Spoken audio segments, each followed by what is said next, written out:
children that are coming in, it's a hopeless situation wherever they've come from. They're often scared, alone, or depending on strangers. Some of them have experienced abuse. And so for them, hope is a safe environment, a caring home, and a safe home to be in, a safe learning environment.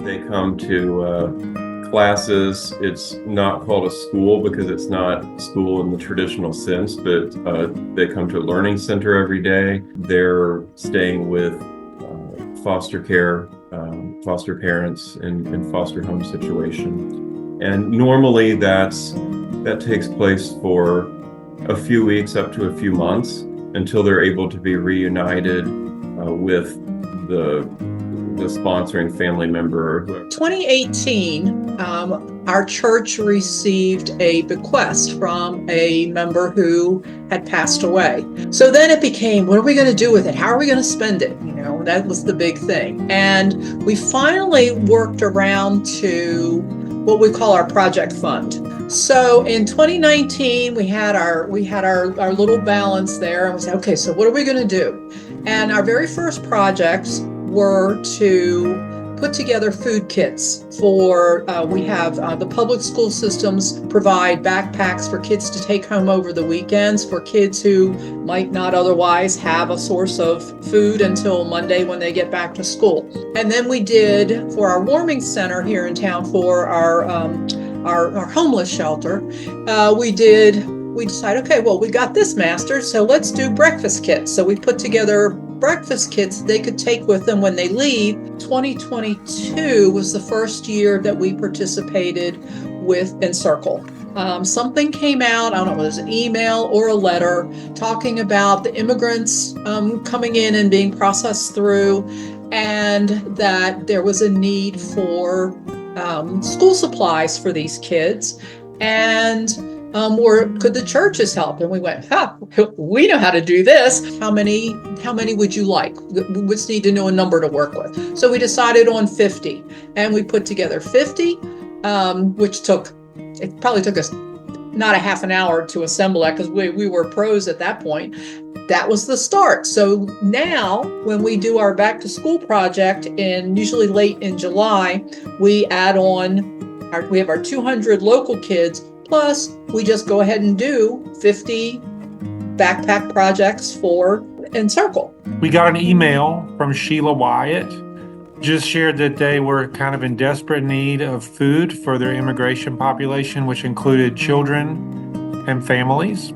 And so I just said to our youth group, like, you guys, would you like to take part in this?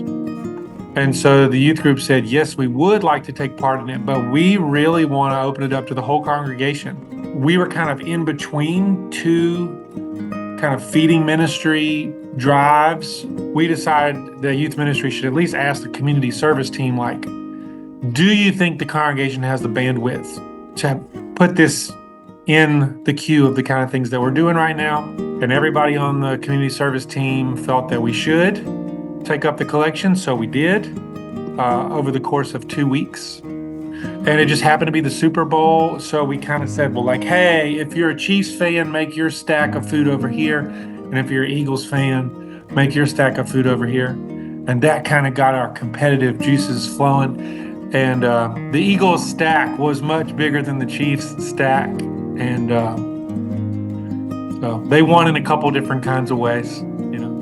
Our members who have participated in these projects see this as a way to make a difference in the lives of students, being able to let them know that people care, people are willing to help, that we can make a difference in a child's life, to make it a little bit easier for them to get through the day or be ready for school and ready to learn. and help that be a successful experience for them. One of the guiding passages from scripture for me is Matthew 25, where Jesus says, if you saw somebody who was hungry or thirsty or naked or in need and you help that person, that you did that to me and that you've experienced me through helping. And so I really think that, we're not going to get to know these people that will receive these gifts sort of personally, but we've received their request for help, and we